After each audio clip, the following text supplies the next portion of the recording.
Sorry అండి, నన్ను క్షమించండి. నేను పొరపాటున వేరే వీడియో పెట్టాను, నన్ను క్షమించండి. ఇప్పుడు కొత్తగా YouTube channel MKS videos YouTube channel ఇప్పుడే స్టార్ట్ చేశానండి. నాకు తీయడం ఎలా చదవాలో తెలియదండి. ఏదైనా మిస్టేక్స్ ఉన్నా పొరపాటు ఉన్నా నన్ను క్షమించండి. సారీ అండి, సారీ.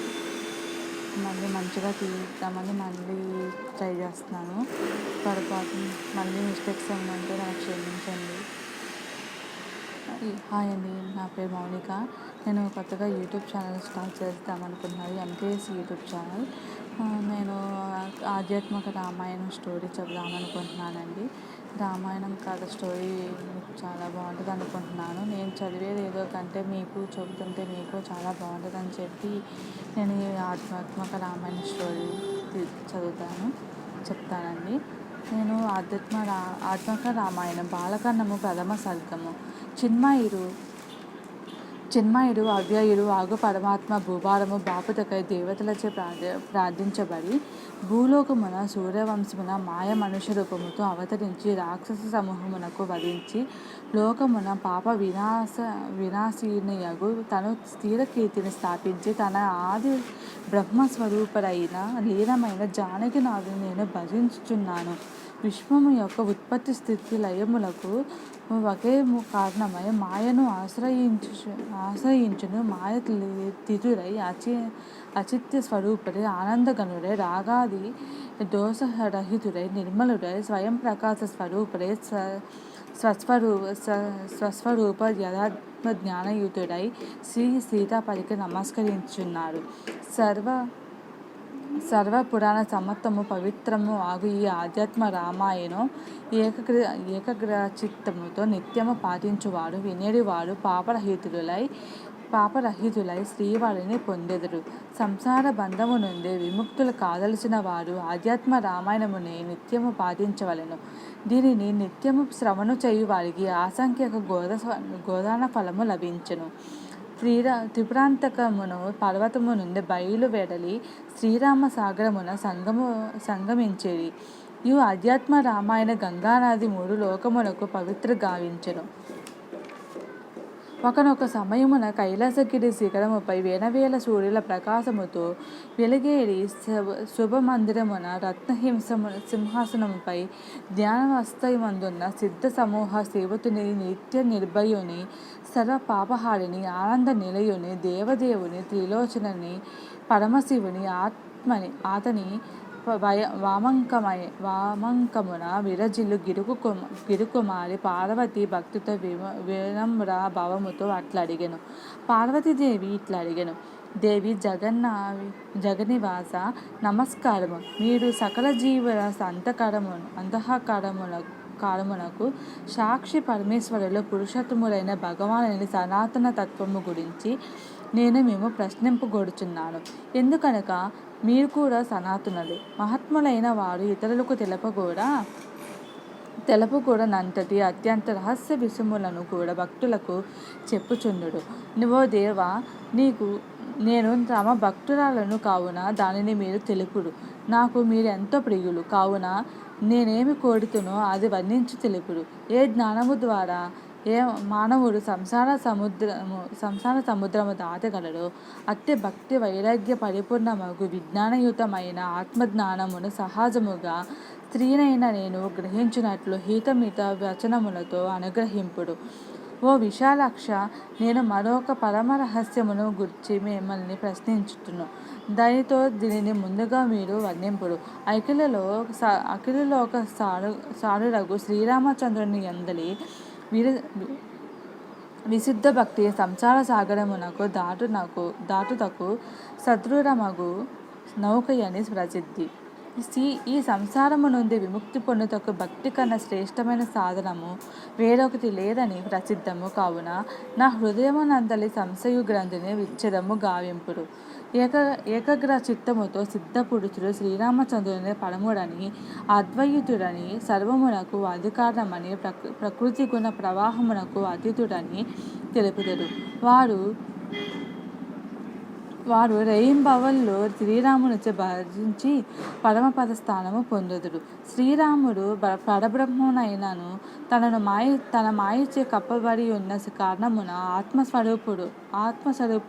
స్వరూపము గుర్తుడు గలడు. అందువలనే ఇతరుల ఉపదేశముల ద్వారా ఆత్మతత్వము తెలుసుకోగలగనని కొందరు చెప్పుదురు. కావున నేను ప్రశ్నించున్నది ఏమనగా, ఆత్మతత్వము గుర్తిరగించును పరమాత్మ సీతకై అంతగా ఎలా విలిపించును? ఒకవేళ అతడు ఆత్మజ్ఞానము లేనివాడైన అన్యులగు సామాన్య జీవులతో సమానమయ్యగును కదా. అప్పుడు అతనిని ఎలా భజించవలెను? ఈ విషయమున మీరు ఏమి బదులు చెప్పుదురు? నా సందేహము తొలగు విధముగా దీనిని వివరింపుడు.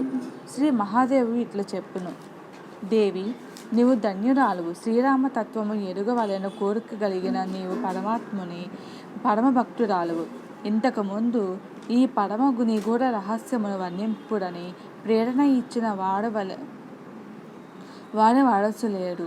నేడు నీ భక్తి భరితమగు ప్రశ్నించి సంతుష్టుడనై నేను శ్రీరఘురాజునకు వందనము గావించి శ్రీరామతత్వమును నీకు తెలిపెదను. శ్రీరామచంద్రుడు పరమాత్మ ప్రకృతికి అతిథుడు, ఆనందగణుడు, అద్వితీయుడు, పురుషోత్తముడు. ఇది నిశ్చయము. ఎందువలనగా అతడే తన మాయ చేత సమస్త జగత్తును సృష్టించి దీని లోపల వెలువల అంతటా ఆకాశము వల్ల వ్యాపించి ఆత్మరూపముతో అందరి అంతఃకరణముల నుండి తన మాయచే విశ్వమును నడిపించుచున్నాడు. లోహము బీడమైనను అయస్కాంత సమీపమున నుండిచే చలించుచున్నది. అట్లే ప్రపంచము కూడా పరమాత్మయగు శ్రీరాముని సత్తాశక్తిచే అన్ని వంకల పరిభ్రమించుచున్నను. ఆజ్ఞానము ఆవరించిన మనసు గల మూఢులు ఇది గుర్తించుకోగలరు. అట్టి మూఢులు మాయతీత శుద్ధబుద్ధ స్వరూపమైన పరమాత్మయందు కూడా తన ఆజ్ఞానమును ఆరోపింతుడు. అనగా అతడు కూడా తమ వలనే ఆజ్ఞానిగా తలతుడు. కాబట్టి అట్టి మానవులు సర్వదా స్త్రీపుత్రాదుల యంద శక్తి కలవాడే అనేక కర్మలలో నిమగ్నులై సంసార చక్రములోనే పరిభ్రమించుదురు. ఆజ్ఞానులు తమ మెడలో నున్న కంఠబలనముచే ఎరగని విధముగా తమ హృదయములోని పరమాత్మను శ్రీరామచంద్రునిగా ఎరగజాలడు. అందువలన తమ ఆజ్ఞానమును శ్రీరాముని యందు ఆరోపించుచున్నాను.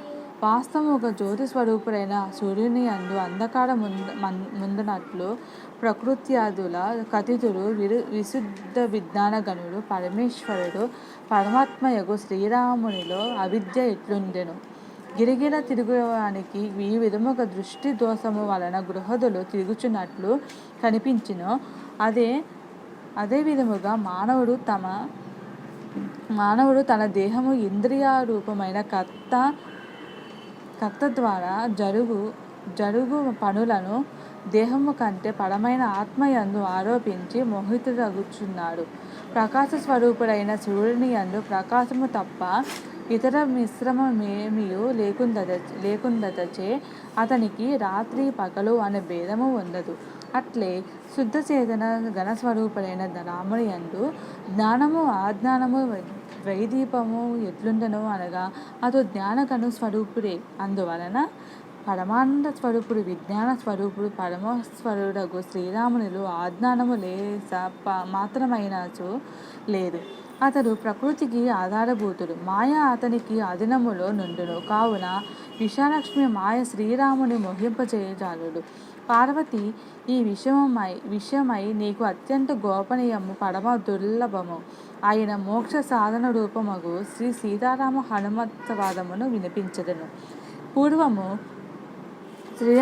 శ్రీరామావతార కాలములో రణకోవిదుడగు శ్రీరామచంద్రుడు దేవలోక కుంటకుడగు రావణుని పుత్రసేనావాహన సహితముగా యుద్ధమున పరిమార్చి సీత సుగ్రీవ లక్ష్మణ సహితుడై హనుమదాది వానర పరివృతుడై అయోధ్యపురి చేరెను. అచట రాజాభిషేకము చేసుకొని వశిష్ఠాది మహర్షుల చేత పరివృతుడై అనంత సూర్య సమానుడై శ్రీరామచంద్రుడు సింహాసనమున విరజిల్లుచుండెను. కృతకృత్యుడు, ఏ కోరికలు లేనివాడు, పరమాత్మ జ్ఞానమునందు మాత్రమే మనసు నిలిపినవాడు, మహాబుద్ధిశాలియగు హనుమంతుడు అంజలి ఘటించి ఎదురుగా నిలువుగా చూచి శ్రీరాముడు సీతాదేవితో ఇట్లు పలికెను. ఓ సీత, ఈ హనుమ మన ఇరువురి యందు అంచలమైన భక్తి గలవాడు, పాపము లేనివాడు, జ్ఞానము పొందుటకు యోగ్యుడు కనుక నీవు ఇతనికి నా తత్వము ఉపదేశింపము. అంత లోకమోహిని జనకంజని సీత శ్రీరామునితో అట్లేనని చెప్పి శరణగతుడకు హనుమంతుడికి రామచంద్రుని సదత్వము మొదలెడెను. సీత చెప్పుచున్నది, నాయన, నీవు రాముని సాక్షాత్తుకు అద్వితీయ సచ్చిదానంద గణపరబ్రహ్మను సర్వ ఉపాధి రహితుడని, సప్తమాతృడని, మనసునకు ఇంద్రియములకు గోచరించని వాడని, ఆనందగణుడని, నిర్మలుడని, శాంతుడని, నిర్వికారుడని, నిరంజనుడని, సర్వవ్యాపకుడని, స్వయం ప్రకాశక స్వభానుడని, పాపరహితుడని నిస్సంశయముగా తెలుసుకొనుము. నన్ను ఈ సృష్టి స్థితి లయములు గావించు మూల ప్రకృతిగా తెలియను. నేనే జాగరూకులనై ఇతని సన్నిధి మాత్రముననే ఈ విశ్వమును రచించుచున్నాను. ఆయనను ఇతని సన్నిధ్యానమున నాచే చేయబడిన రచనను బుద్ధిహీనులు ఇతని యందు ఆరోపించుచున్నారు. అయోధ్యపురిలో అత్యంత పవిత్రమగు రఘుకుల ముందు ఇతడు పుట్టుట విశ్వామిత్రులకు సహాయం చేయుట, అతని యజ్ఞము రక్షించుట, అహల్యకు శాప విమోచనము గావించుట, శివధనుర్భంగము గావించుట, పిదప నన్ను పరిణయమాడుత పరశురాముని గర్భభంగము గావించుట, తదుపరి అయోధ్య నగరములో నాతో 12 సంవత్సరాలు నివసించుట, దండకార్యమునకు వెలుత, విరాధుని వధించుట, మాయమృగరూపి మారుచుని వధించుట, మాయసీత అపహరించబడుట, తదనంతరము జటయు కబంధులకు ముక్తి ప్రదానము సబడి చేత భగవానుడు పూజలు కొనుట, సుగ్రీవునితో మైత్రి చేయుట, వారిని వధించుట, సీత్వన్వేషణము చేయుట, సముద్రముపై వారిని నిర్మించుట, లంకపురమును మత్తరించుట, పుత్ర సహితముగా దుర్మాత్ముడగు రావణి యుద్ధమున చంపుట, విభీషణునికి లంకరాజ్యమునిచ్చి పుష్పక విమానముపై నా తోడ అయోధ్య నగరమునకు మరలి వచ్చుట, రాజ్యమున అభిషక్తుడగుట ఇత్యాది సమస్త కర్మలు నా చేత చేయబడినవే అయినను అజ్ఞానులైన జనులు వారిని ఈ నిర్వికారుడు సర్వాత్మ భగవానుడగు శ్రీరామచంద్రుడి యందు ఆరోపించుచున్నారు. శ్రీరాముడు సర్వవ్యాపి అగుట వలన గమనములు లేవు. ఆ కారణము వలన ఒక్కచోట ఉండువాడు కాదు. ఆ నిత్యానంద స్వరూపురగుట వలన శోకాదులు లేవు. అతడు పూర్ణకాముడు కావుట ఆకాంక్షరహితుడు. ప్రియాది ద్వంద్వ భావము లేనందువలన అతనికి రాగద్వేష భావములు లేవు. జననాది జడవికార రహితుడు కావున పరిణామి కాడు. ఈ విధముగా ఏ క్రియము చేయకుండువాడు ఆనందమూర్తి, అచలుడు, పరిణామహీనుడు, నిర్గణుడు, మాయగుణములను అంగీకరించి లీలలు చేయుచు లోకానుసారిగా ప్రసిద్ధుడగుచున్నాడు. పిమ్మట శ్రీరాముడు సమ్ముఖమున నిలుచుండిన పవనస్థితితో ఇట్లనెను, నేను నీకు పరమాత్మ, ఆత్మ, అనాత్మ తత్వములను గూర్చి తెలిపెదను.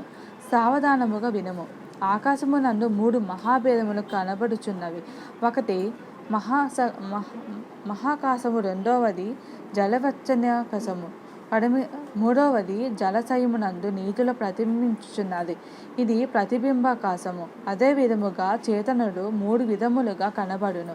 ఒకటి సర్వత్రా వ్యాపించిన పరిపూర్ణ చైతన్యము, అది పరమాత్మ. రెండవది బుద్ధవచన్య చైతన్యము, అది బుద్ధి అందు వ్యాప్తమైనది ఇదియే ఆత్మ. మూడవది బుద్ధి అందు ప్రతిబింబితమైనది ఇది అబస చేతనము. దీనిని చీరభాసమునందుడు. ఇది అనాత్మ.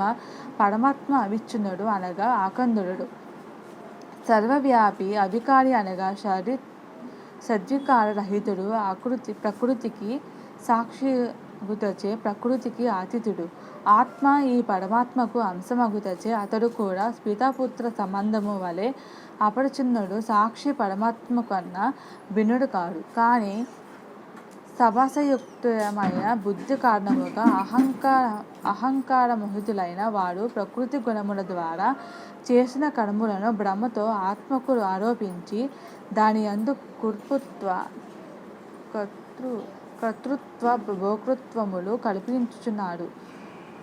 అనగా ఆత్మను కర్తగా భోక్తగా తలుచుచున్నాడు. అభాసమొప్పతికిని మిథ్యయే బుద్ధి విద్య కార్యము అందుచే ఇది అనాత్మ అనగా జడము. పరమాత్మ ఆకందుడు. అవికారి సాక్షి ఆత్మ అతని అంశమగుట వలన అతడు పరమాత్మ కంటే వేరే కాడు. వేరుగా ఉన్నతుల కనబడుట వైకల్పికము అనగా ఆత్మ పరమాత్మ అభిన్నములు. ఇది ఏ జలవిచ్ఛిన్న ఆకాశము మహాకాశము ఒకటియే అని తెలియుట. ఇక అభాసము మిథ్య బుద్ధి అవిద్య కార్యము కనుక జడము అని ముందే తెలుపబడినది. ఆ సభాసయుక్తమైన బుద్ధి యొక్క మిథ్య భ్రమ వివేకము ద్వారా దూరమైనప్పుడు అంశ యొక్క అభిన్నత్వము అను బోధను సద్గురు ఉపదేశముల ద్వారా తత్వమసి మొదలగు శృతి వాక్యముల జ్ఞానము పొందినప్పుడు అవిద్య తనంతట తానే తన కార్యములతో సహా మాయమైపోవును. జ్ఞానము ప్రకాశించును. అప్పుడే ఆత్మ పరమాత్మ అభిన్నము అను జ్ఞానము కలుగును. ఇంకా అభాస వచ్చిన మగు చైతన్యము అనగా జీవుడు. ఇది జడము. ప్రతిబింబ ఆకాశము మహాకాశము కన్నా భిన్నము కాదు.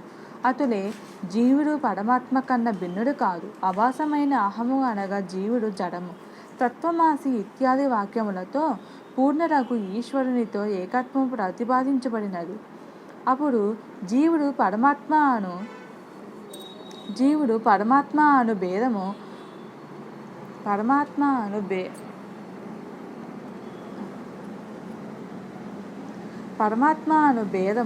తొలగును.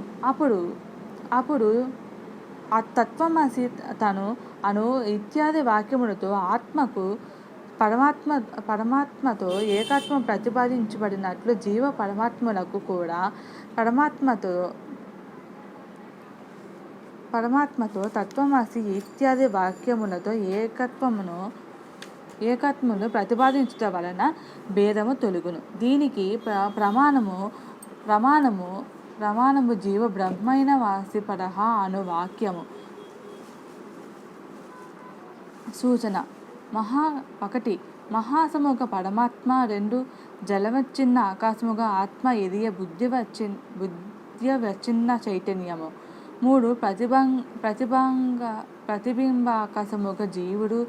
ఇది సచేతనము. నా భక్తుడు పైన చెప్పబడిన తత్వము గురించి గ్రహించి నా స్వరూపము పొందుటకు పాత్రుడగును. కానీ నా భక్తి విడిచి శాస్త్రజాలమున పడినవాడు 100 జన్ములకైనను జ్ఞానులు కాలేడు, మోక్షమును పొందలేడు. అనగా ఆత్మను గురించిన ఈ తత్వరహస్యము నా హృదయమును రామ హృదయము. దీనిని సాక్షాత్తు నేనే నీకు వివరించుచున్నాను. నా యందు భక్తి లేని వారికి సతునికి ఈ జ్ఞానమునకు చెప్పకూడదు. ఎందుకనగా ఇది స్వర్గఫలము కంటే మించినది మోక్షము ప్రసాదించుచున్నది. శ్రీ మహాదేవిట్లనెను, దేవి నేను నీకు ఈ అత్యంత గోపనీయము మనోహరము పరమ పవిత్రము పాపనాశకము అయిన శ్రీరామ హృదయమును వినిపించుతుంది. ఇది సాక్షాత్తు శ్రీరామచంద్రుడితో తెలుపబడిన సమస్త వేదాంత సార సంగ్రహము. దీనిని భక్తిపూర్వకముగా భజించిన వారు నిశ్చయముగా ముక్తిని పొందును. దీనిని పాటించినంత మాత్రమున అనేక జన్మల సంచిత బ్రహ్మపత్యాల సమస్త పాపము నిస్సందేహముగా తొలగిపోవునని శ్రీరాముని వచనము. అత్యంత భ్రష్టుడు అధిక పాపి పడదనమునందు వస్త్రీలయందు సదా ప్రవృత్తుడై ఉన్నవాడు, చోరుడు, బ్రహ్మజ్ఞుడు, మాతాపితృహంతకుడు, యోగిజనులకు అహితము చేసినవాడు, ఇట్టివే ఎన్ని పాపములగును పూర్వము చేసిన వాడినైనను మానవుడు ఇప్పుడు ఈ దృఢ నిశ్చయముతో వాటిని వదిలి భక్తితో శ్రీరామచంద్రుని పూజించి శ్రీరామ హృదయమును పాటించినచో అతడు యోగీశ్వరులకు దుర్లభమైన సమస్త దేవగుణములచే పూజించబడి పరమ పదమును పొందుదును. జై శ్రీరామ. ఇది శ్రీరామాధ్యాత్మ రామాయణంతర్గత ఉమామహేశ్వరాలముల బాలకాండము ప్రథమ సర్గము 1. నచ్చితే లైక్ చేయండి. ఏదైనా తప్పులు ఉంటే నన్ను మన్నించండి. ఫస్ట్ టైం వీడియో చేస్తున్నాను కదా, కొన్ని తప్పులు ఉండొచ్చు. నెక్స్ట్ టైం వీడియో మంచిగా చేస్తాను. తప్పులు ఉంటే నన్ను మంచిగా సబ్స్క్రైబ్ చేయండి. Thank you. నమస్తే.